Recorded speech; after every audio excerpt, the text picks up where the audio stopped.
A man told me to settle my sister down, so I handed her the dog chain. My sister Tessa is the kind of person who fosters rescue dogs on weekends, but she has a past that keeps her on probation. When she was 17, a guy grabbed her friend at a concert, and she broke his orbital bone with a beer bottle. At 21, a stranger followed her into a parking garage, and she shattered his kneecap with a crowbar. She's been in mandatory therapy for 5 years, learning breathing exercises and de-escalation techniques, but the violence is always just beneath the surface, coiled and waiting. I've watched her dig her teeth into her own arm to keep from exploding. She calls me her safety valve. I call her my time bomb. We adopted a rescue dog together, a German shepherd named Athena. Tessa promised the dog park would be good for her therapy. It's just dogs and fresh air, she said. Nothing can go wrong. I wanted to believe her. He was there every evening when we arrived. Older guy with a Labrador he barely watched. Beautiful dog, he'd say, but he was always looking at Tessa, not Athena. Her grip would tighten on the leash. I'd steer us to the other side of the park. Week 2, he started following us around the park, his dog trailing behind, confused. You come here alone, or does your boyfriend let you out? Tessa's breathing changed. I recognized the pattern. Let's go, I said, pulling her toward the gate. He called after us, just being friendly. Week 3, he started arriving earlier, waiting by the entrance. I timed it perfectly. Now we can walk in together. Tessa's face went pale. She walked past him without responding. That night, she couldn't sleep. He knows our schedule, she said. He's planning something. Week 4, he brought treats. Held them out to Athena but wouldn't let go when Tessa reached for them. Say please,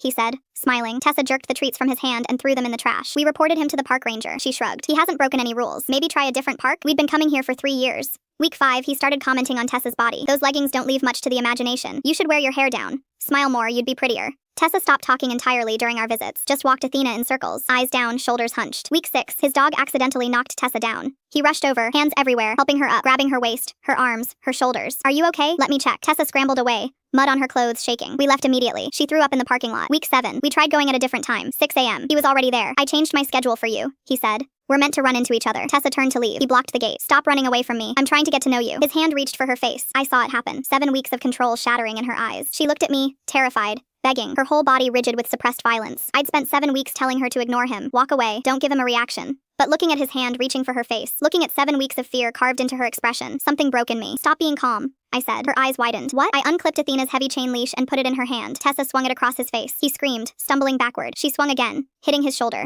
Again, wrapping it around his ankles. He fell hard. She stood over him, chain raised. 7 weeks of terror in her eyes turned to fury. Settle your sister down, he yelled at me, bleeding from his cheek. I kicked dirt in his face. That's when Ruth, walking her terrier, stopped. Then Gwen, jogging the perimeter, turned around. Then Bea with her poodle, and May with her beagle, moved closer. 5 women with 5 dogs surrounded him. Someone help me, he begged. Help yourself up, Ruth said flatly. He tried to crawl away. Dogs barked from every direction. Someone's water bottle emptied over his head. A poop bag landed on his chest. Tennis balls pelted him from multiple angles. He was crying, soaked, covered in mud and dog waste, surrounded by women who'd watched him terrorize and stayed silent until someone fought back. The park ranger finally appeared, looked at the scene, looked at him. You're banned from all city parks. He limped away, leaving his dog behind. Ruth took the leash. I'll find him a better owner. Tessa stood there, chain in hand, chest heaving, tears streaming. Then she laughed. Athena needs a new park anyway. I scratched Athena's ears. I know a better one.